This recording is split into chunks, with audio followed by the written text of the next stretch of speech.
ಕಡಿಗೂ ಕಡಿಗೂ ಕೊಟ್ಟೇ ಬಿಟ್ರು ನೋಡ್ರಿ ಚೊಂಬು. ಅಲ್ಲ ನೀವ ಹೇಳ್ರಿಪ್ಪ, ನ್ಯೂ ಇಯರ್ಕಿನ ಮೊದಲ ನಮ್ಮ ಸರ್ಕಾರದ ಗೃಹ ಮಂತ್ರಿಗಳಾದ ಡಾಕ್ಟರ್ ಜಿ ಪರಮೇಶ್ವರ್ ಅವರು ಹೇಳಿದ್ದೇನು?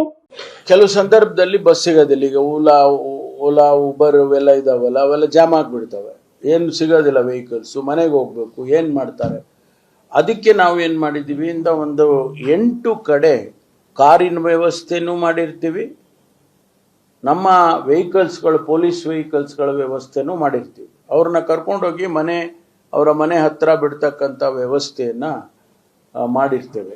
ನೋಡಿದ್ರ ಇದೇ ಅಲ್ಲೇನ್ರಿ ಹೇಳಿದ್ದವ್ರು, ನ್ಯೂ ಇಯರ್ ದಿನ ಯಾರೆಲ್ಲಾ ಕುಡ್ದು ಫುಲ್ ಟೈಟ್ ಆಗಿ ಬೀದಿ ಮೇಲೆ ಬಿದ್ದಿರ್ತಾರೋ ಅವ್ರನ್ನೆಲ್ಲ ಮನೆಗೆ ಬಿಡುದು ನಮ್ದೇ ಜವಾಬ್ದಾರಿ ಅಂತ ಹೇಳ್ಬಿಟ್ಟಿದ್ರು. ಆದ್ರ ಈ ಎಲ್ಲಾ ಗ್ಯಾರಂಟಿಗಳ ಥರಾನೇ ಇದನ್ನೂ ಹಿಂಗ ಫ್ಲಾಪ್ ಆಗ್ತೈತಂತ ಪಾಪ ಯಾರಿಗೂ ಗೊತ್ತೇ ಆಗ್ಲಿಲ್ಲ ನೋಡ್ರಿ.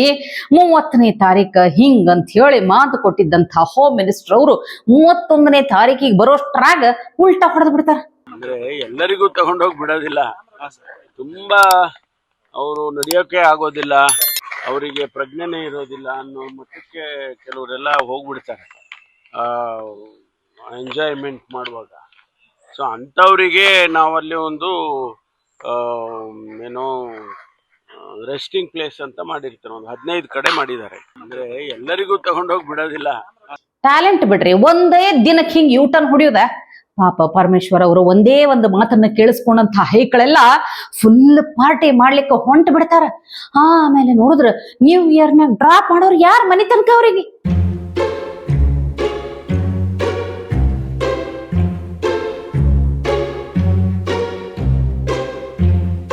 ನಡು ರಸ್ತೆಯಲ್ಲಿ ಪೊಲೀಸರಿಗೆ ಅಲ್ಲೊಡಿಯಲ್ಲಿ ಆತ ಏನ್ ಹೇಳಿದ್ರು ಹೋಗ್ತಾ ಅಲ್ಲ, ಪೊಲೀಸರಿಗೆ ಸರಿ ಆಯ್ತಪ್ಪ ಹೋಗು ನಿಂತ. ನಡು ರಸ್ತೆಯಲ್ಲಿ ಪೊಲೀಸರಿಗೆ ಅಲ್ಲೊಡಿಯಲ್ಲಿ ಆತ ಏನ್ ಹೇಳಿದ್ರು ಹೋಗ್ತಾ ಅಲ್ಲ, ಪೊಲೀಸರಿಗೆ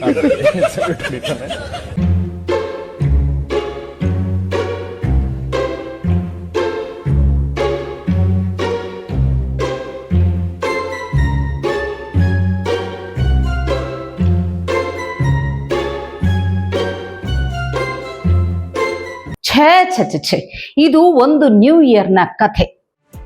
ಈ ಕಾರ್ಯಕ್ರಮವನ್ನ ಪೂರ್ತಿ ವೀಕ್ಷಿಸಲು ಯೂಟ್ಯೂಬ್ನಲ್ಲಿ ಟಿವಿ ವಿಕ್ರಮ ಚಾನೆಲ್ಗೆ ಭೇಟಿ ಕೊಡಿ, ಸಬ್ಸ್ಕ್ರೈಬ್ ಮಾಡಿ.